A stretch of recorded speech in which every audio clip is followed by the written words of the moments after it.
साल 2020 में मध्य प्रदेश कांग्रेस को तगड़ा झटका लगा था जब ज्योतिरादित्य सिंधिया के साथ कई विधायक बीजेपी में शामिल हो गए थे। अब एक और झटका साल 2026 में कांग्रेस को लगा है जब राज्यसभा चुनाव से ठीक पहले उनके प्रत्याशी का नामांकन रद्द हो गया है। कांग्रेस अपने विधायकों की बाड़ेबंदी कर रही थी। कांग्रेस अपने विधायकों को कर्नाटक भेज रही थी जिससे कि क्रॉस वोटिंग रोकी जा सके, लेकिन नटराजन जो है, मीनाक्षी नटराजन, उनका नामांकन रद्द होने के बाद अब आगे मध्य प्रदेश में कांग्रेस की क्या रणनीति होगी, ये सबसे बड़ा सवाल है। विस्तार से इस रिपोर्ट में आपको हम बताएंगे। नमस्कार, आप देख रहे हैं एमपी तक और मैं हूं आपके साथ आकांक्षा ठाकुर। देखिए, मध्य प्रदेश की राजनीति काफी दिलचस्प दिखाई पड़ रही है। आपको बता दें कि इस तमाम गहमा गहमी के बीच में सबसे बड़ी खबर जो मध्य प्रदेश से निकल कर आ रही है वो ये कि मीनाक्षी नटराजन, जो कि कांग्रेस की प्रत्याशी है, उनका नामांकन रद्द हो गया है। आपको बता दें, बीजेपी की तरफ से मीनाक्षी नटराजन के नॉमिनेशन पर आपत्ति लगाई गई थी। फॉर्म 26 में आपराधिक प्रकरणों की जानकारी ना देने का आरोप था और इस आरोप पर कार्रवाई करते हुए रिटर्निंग ऑफिसर के द्वारा मीनाक्षी नटराजन का नामांकन रद्द कर दिया गया है। काफी गहमा गहमी देखने को मिली विधानसभा परिसर में। जैसे ही बीजेपी ने आपत्ति लगाई, मीनाक्षी नटराजन को रिटर्निंग ऑफिसर के द्वारा शाम 5:30 बजे तक का समय दिया गया अपने पक्ष रखने के लिए। मध्य प्रदेश के पूर्व मुख्यमंत्री दिग्विजय सिंह, उमंग सिंघार, विक्रांत भूरिया और तमाम दूसरे नेता जो हैं वो विधानसभा पहुंचे। मीनाक्षी नटराजन विधानसभा पहुंची। महेश केवट, कैलाश विजयवर्गीय, राकेश सिंह, वीडी शर्मा और रामेश्वर शर्मा जो हैं वो विधानसभा पहुंचे। काफी गहमा गहमी देखने को मिली। इस बीच एक फैसला आया जिसमें यह कहा गया कि मीनाक्षी नटराजन का नामांकन रद्द, कांग्रेस राज्यसभा चुनाव की रेस से बाहर हो गई। अब ऐसे में आगे कांग्रेस क्या करेगी, बड़ा सवाल है। कांग्रेस लगातार कोशिश कर रही थी कि कांग्रेस के विधायकों में टूट ना हो। कांग्रेस लगातार ये कोशिश कर रही थी कि कांग्रेस के विधायक क्रॉस वोट ना करें। निर्मला सप्रे पहले ही बागी है, ऐसे में अपने बाकी के बचे हुए विधायकों को कैसे कांग्रेस बचाए, ये कोशिश में कांग्रेस लगी थी। लेकिन मीनाक्षी नटराजन का नामांकन रद्द होने के बाद अब आगे मध्य प्रदेश में कांग्रेस की सियासत किस ओर जाती है, ये बड़ा सवाल है। मध्य प्रदेश में लगातार भारतीय जनता पार्टी कैसे कलंकित हो प्रदेश, इसको लेकर रात दिन मेहनत करती है। हमने पूरे देश में एक चर्चा है कि वोट चोरी, वोटर लिस्ट मैनिपुलेशन, विधायकों की खरीद फरोख्त, मध्य प्रदेश ने इतिहास में ये काला अध्याय दर्ज करवा दिया। भारतीय जनता पार्टी निर्वाचन आयोग ने सीट डकैती हो गई।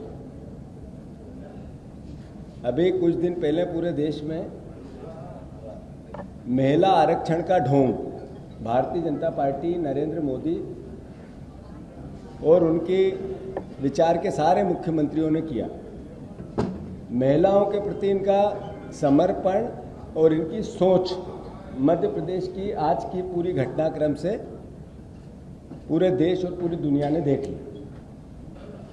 राजनीतिक बातें बहुत सारी है, पर कलंकित कर दिया मध्य प्रदेश वासियों। भारतीय जनता पार्टी ने प्रदेश के प्राचीन सभ्य इतिहास को, इसकी प्राचीन सभ्यता को, इसके भाईचारे को, इसकी राजनीतिक विरासत को, ये लड़ाई देश के लोकतंत्र को बचाने की है। कांग्रेस पार्टी पूरी ताकत से जान लगा देगी, एक कदम पीछे नहीं हटेगी। पर इस बीच में इस पूरे घटनाक्रम के जो लीगल, जो निर्वाचन संबंधित आरोप और हमारे लीगल जो वकील हैं, न्याय को जानने वाले, उनने किस तरीके से, किस भावना से इस पूरे घटनाक्रम को राजनीतिक रूप दिया। लीगल वो रिजेक्ट नहीं कर सकते थे, वहां न कर सकते हैं, पर राजनीतिक दुष्टता, इसको राजनीतिक दुष्टता का नाम दिया जाता है। एक निर्वाचन अधिकारी जो विधानसभा का सेक्रेटरी भी है, उन्होंने किस तरीके से राजनीतिक अमली जामा पहना भारतीय जनता पार्टी का, वो विस्तृत रूप से हमारे अजय गुप्ता जी सबसे पहले आपको बताएंगे। फिर हम फिर से हमारे मीनाक्षी नटराजन जी, आदरणीय प्रभारी जी, दिग्विजय सिंह साहब, उमंग सिंघार जी सब बात करेंगे।